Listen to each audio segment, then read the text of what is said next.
Um, you know the vibes. Uh, Today I'm gonna talk about the sun in Pisces.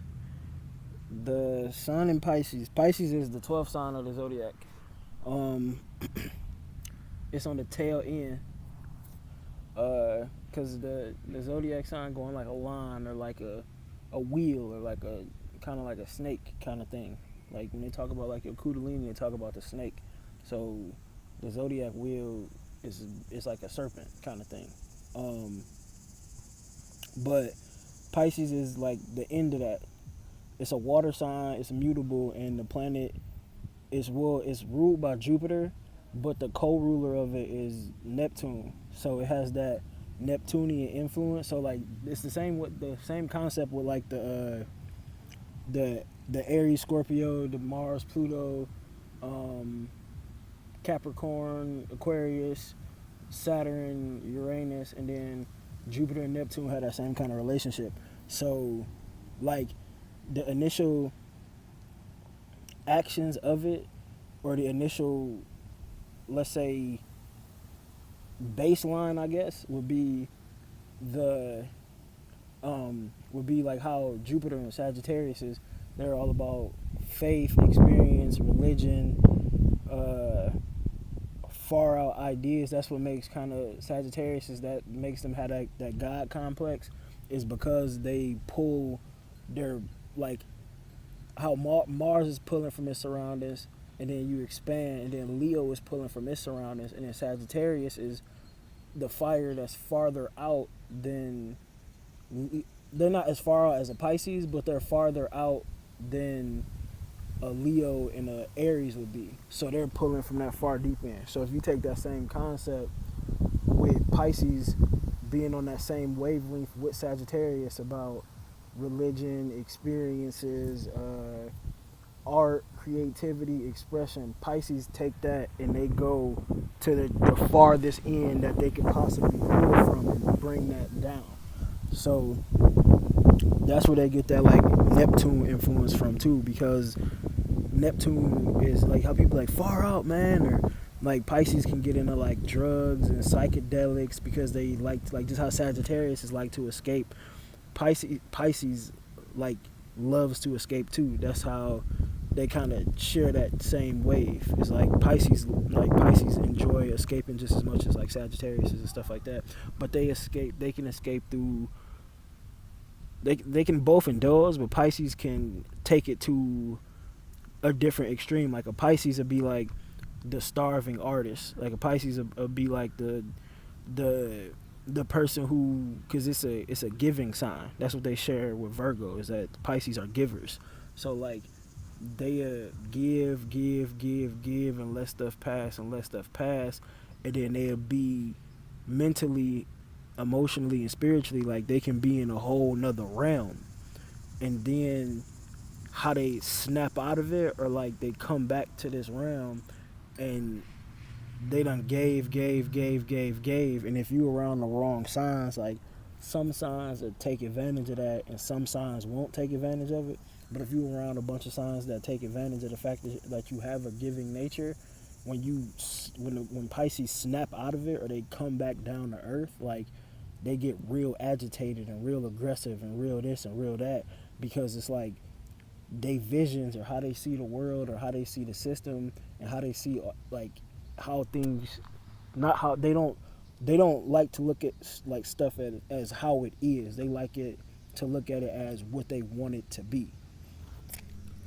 So like when they snap out of it and come back down to earth, like they get real agitated and they get real frustrated, and that's how they get that Virgo. They pull from that Virgo and being analytical and analyzing, looking at the details of everything, because it's like, in order for, like they say, the devil's in the details, but in order for you to figure out how something's going on and how we got to this situation, like somebody has to be looking at the details.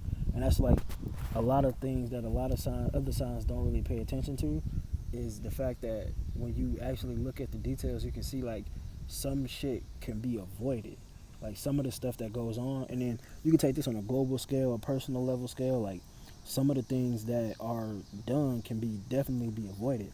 But but yeah, Pisces is mutable water. They and love, and it's exalted. Venus is exalted in Pisces, so they love to indulge. They love music. They love art. They love sex. They love anything that takes them away from this realm, so they can get caught in like other people's dreams and other people's ambitions too, and lack and like not work on their own because it's a way to escape. Like even when you talk about being down here, like if you got a dream and you trying to manifest it down here, like it's gonna take work, and it's not the manifestation doesn't happen as fast as you can. It's not on thought or as fast as you can feel it. It's like, okay, so you stay in that vibration or you stay in that thought process, but it's going to take some time for it to come materialize where we at. So that's another thing, kind of like Pisces has that I don't want to say like, but it's true. Like they have that thing where like they get this. I think they kind of share that with Aries too, but I think Aries is more like I'm gonna keep pressing it until it happens. A Pisces can get, if a Pisces doesn't have a good support system around them, like in a good environment, and if they haven't figured out how to separate the feelings of the environment from the feelings of themselves, like they need to figure that out so they can actually be successful and be that, because Pisces have a lot of ideas. Pisces have a lot, and even though they're a water sign, I don't think Pisces gets enough credit for how intelligent it is, because it does still pull from that Virgo analyzing of things and how things work and taking things apart and putting things back together. So I don't think Pisces gets enough credit for how intelligent it actually is, because it's always trying to escape. It's always trying to escape through art and escape through this. But yeah, when you got the Neptune influence too, it's kind of like Neptune is gonna keep you in illusions. So this could play out in a good way, or it could play out in a bad way, because if you kind of keep something into, you could have an illusion and you bring it down here and it don't work down here. But if you figure out a need that everybody needs down here and you apply your illusions to, instead of it being like so broad and so far out, apply your illusions to the practical things, Pisces can change the world. Because remember, this is the water that's like it's worldly. Like Cancer is homely water, and when I say homely, I don't mean like they like ugly, but like no, they're not ugly. Like it's comfort. Like a Cancer wants to be comfortable. So instead of trying to disturb the status quo, a Cancer would like find a pocket in the status quo and make that home. A Scorpio is underworldly. So a water signs still look for comfort too, but the version of a Scorpio's comfort is Scorpio is trying to be comfortable with its own pocket and its own darkness and its ownness. Scorpio is trying to be underworldly. So Scorpio is trying to be comfortable with itself, because even though Scorpio is a water sign, it still pulls from that Aries spectrum and the Mars spectrum and the Pluto spectrum. So it's like Scorpio is just trying to be comfortable with itself. That's why like Scorpios can be loners. A lot of times they don't like it's kind of like, because like, okay, so if you the type of person that like you be around people because people say you got to be social, but then when you in a group and you realize you don't really mess with too many of the people in the group, or you like this person but you don't like this person, you like how they, you know what I'm saying, you start to kind of be more discerning. So Scorpios really don't have to be, they like being around a family, but they don't have to be around other people all the time. They don't have to be social. Whereas Pisces is the worldly water. It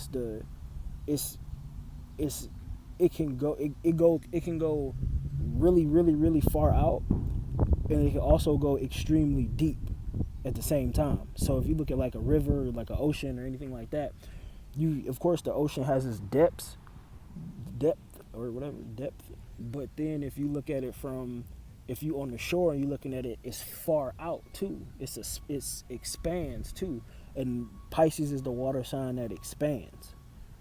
So it Pisces kind of can play on your feelings too, like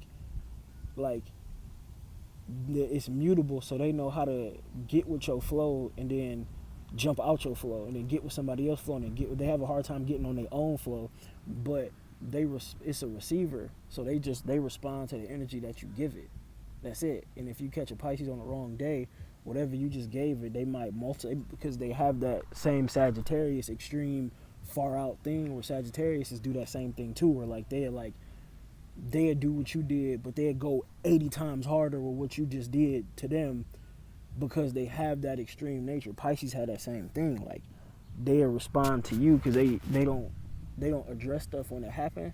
So it's like having a multiplier. Like I would, say for instance, somebody picked on the Pisces or something like that, and they didn't say nothing right then and there, but then they had got picked on all year and they didn't say nothing to nobody, and then all of a sudden somebody else come along and you catching it for what people did 6 months ago type, you know what I'm saying, like that type thing. Like that's what it's a amp. Like Pisces and Sagittarius is their amplifiers, so like they have a feeling, but then it'll go, because they both so broad and expansive. Like they expand. This is a Pisces video, but with that the water is like Pisces. Like Pisces expand on emotions and feelings, and your feelings and everybody else's feelings, but they have a hard time expanding on their feelings, and that's where the kicker is. Like they'll be a little bit more, if they could learn how to expand on their feelings and their ideas and their emotions and how they want to get down and how they want to do things, like they'll kind of be like unstoppable, because they know how to adapt too. Like if you know how to adapt and at the same time still pursue what you're trying to pursue, like you know how to basically pursue what you want to pursue without having other people feel like you leaving them in the dust or leaving them out, but still had the same confidence to go on your own. Like it's crazy, because they got like Pisces, they in that when they on the good side, like all that imagination, all that creativity, like tech, like art, music, technology, like all that stuff. Like they got a lot to offer, but it's hard trying to change the status quo. So you can adapt to the status quo and make it better. You see what I'm saying? Like you can adapt to it and make it better, that type thing. But and Neptune's, the planet Neptune, tunes, they in the Pisces can sense vibrations and frequencies. Like Pisces can sense the undercurrent, like almost better than Cancers and Scorpios, because Pisces can sense it, but they don't always have to bring it to the front. Pisces don't always have to bring it to the front. They just sense it, like they just know, and that's what make them kind of like intuitive and psychic, because they onto the vibrations. But something that they can learn from they opposite. Well, not the opposite. The opposite is Virgo. Something they can learn from Virgo is to like be with the day to day. Like Virgos like day to day routines and tasks and lists. Pisces, they so far out they don't really rock with those. But the list don't always have to be mundane. Like it doesn't always have to be day to day boring stuff. You can put your creativity on a list. You can put your creations or projects on schedules, like that type thing. Like so, it's like something that you're passionate about, but you still got to add a form of structure to it. And it's like that's something that you can learn from Virgo, is to put some detail behind your projects and your dreams. Something that you can learn from Cancer is to kind of like, because Cancer is the cardinal. We when I talked on the changing and stuff, like not changing, but like the being a leader for your own dreams, because like all the cardinal signs in a way, they're kind of like even if they mess up, they kind of by default leaders, because they want to go first. So even if you go out first and you completely screw up, or you go out first and it turns out wonderful, or you go out first, whatever happens, but that by default they have the stepping forward energy. And that's something that you can learn from from a Cancer is to kind of like, okay, so you got your imaginations, you got your dreams. Now you can make a tangible first step, and then too something about not like you can lighten up on your emotions too, or lighten up on your dreams, or lighten up on your. Sometimes you don't always have to be that far out. Like everybody don't can't you Cancer can teach you that everybody don't always connect with the far out spaces that you're in. Sometimes it's okay to be local. I'm not really going hard on Cancers. Like I think it might sound kind of bad, but when I say local, I just mean like the surroundings. Like Pisces can tell you something about something that happened that's going on in Brazil, but like they can't really tell you about something that's happening like up the street. You know what I'm saying? Like be in your surroundings. Like what can you work out in your surroundings too? Like don't forget about that. Like the dream, something in your surroundings might lead you to something for your dream. So that's what you can learn from Cancer. Scorpio, something Scorpio can teach you is to be fixated on your goal and your dream, because Scorpio, like I said, with that Mars and Pluto and Aries energy that is pulling, the polarity that it pulls from, uh, it it's determined. It can be, especially when they start seeing tangible results, tangible results. Scorpios become determined to get something done, and that feel they chase the feeling of determination because they're competitive. So, like Pisces can hone in on that determination. That's what you can learn from Scorpio, is to fixate and be determined. Like see this through. You don't have to be as extreme or as intense, but just the whole being dedicated to what you want to do. That's all it is. That's what you can learn from Scorpio. And then from Sagittarius, you can learn to just be confident. Like, because Sagittarius's confidence they can be overconfident at times. Pisces can be extremely underconfident at times. So, like, you can learn that from Sag. It's to, like I said, the Sag. It's like not your neighbor, because Sagittarius and Pisces are neighbors. So that's something you can learn from your neighbor. Like, yo, be confident. Like, you don't have to be that Huber overconfident, like reckless, sloppy thing. I love Sagittarius, by the way, but y'all can get like this. But like you don't have to be that way all the time. Like, you just don't. Like, but you can be confident in, okay, I got an idea, I got a plan, I'm gonna make this happen, I'm gonna put it out to the world, I'm gonna see what it do. That type thing. So that's what you can learn. But that was the Sun in Pisces. I love y'all, man. Go outside. You know the vibes. All right, have a good one.